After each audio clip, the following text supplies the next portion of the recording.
Maudit. Maudit sois-tu, grand mage, ou le grand. Toi et ta satanée prison, soyez maudits.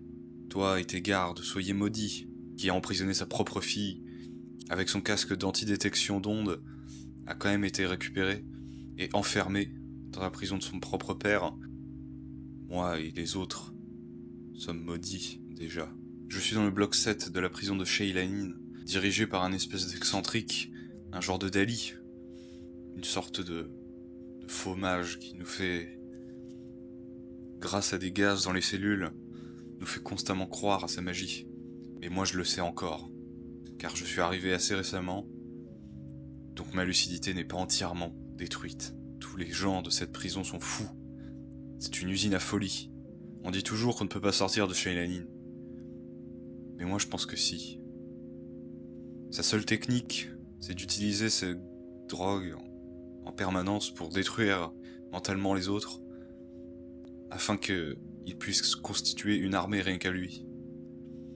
Ça, c'est ce que j'ai entendu quand j'étais encore assez lucide. Il nous l'avait clairement dit.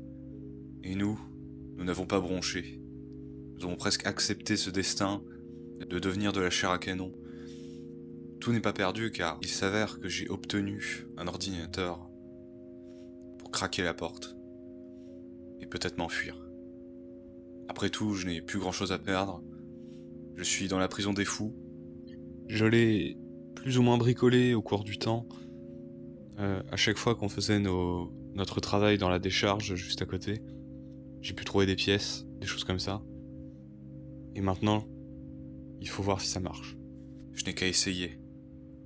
Satanée prison, où l'on est arrêté pour n'importe quel motif. Nous ne pouvons compter sur aucun état, ni même confédération.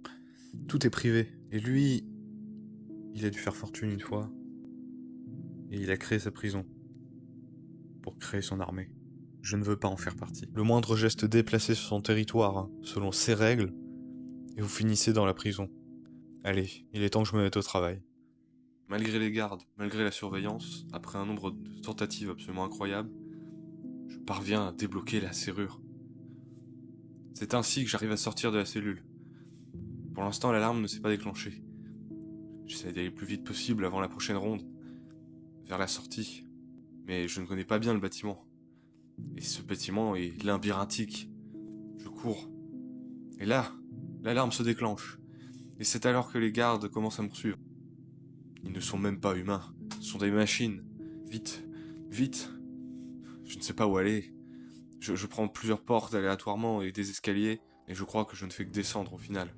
Donc, je me rapproche bel et bien de la sortie. Ça peut que me mener à la sortie. Et tout d'un coup, j'arrive dans les sous-sols, sans faire exprès. Et là, je découvre le bureau caché du grand mage. L'alarme résonne toujours. Je me dépêche. Et j'ai découvert la machine qui envoie les gaz. J'essaye de la couper, mais cela est difficile. Mais j'y arrive, au bout d'un moment.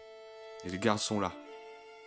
J'ai réussi à faire ouvrir toutes les cellules et à faire arrêter la diffusion du gaz. Mais seul problème, c'est que maintenant je suis prise au piège. Et sans sommation, il me tire dessus. Je suis au sol, en sang. Je commence à partir. Au bout d'un quelques instants, un garde reste là pour surveiller. Il me laisse mourir dans la douleur. Mais cette douleur finit par disparaître, plus ou moins.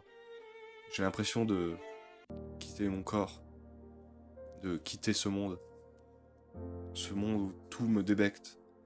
Maintenant, tout devient beau autour de moi.